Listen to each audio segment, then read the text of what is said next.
C. Joseph Vijay எனும் நான்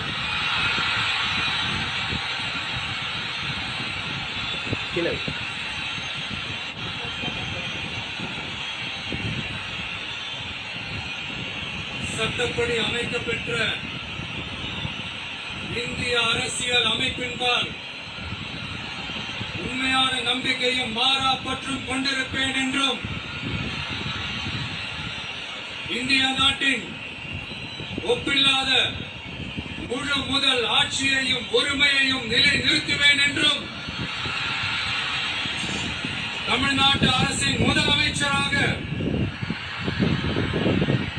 உண்மையாகவும் உளச்சான்றின்படியும் என் கடமைகளை நிறைவேற்றுவேன் என்றும்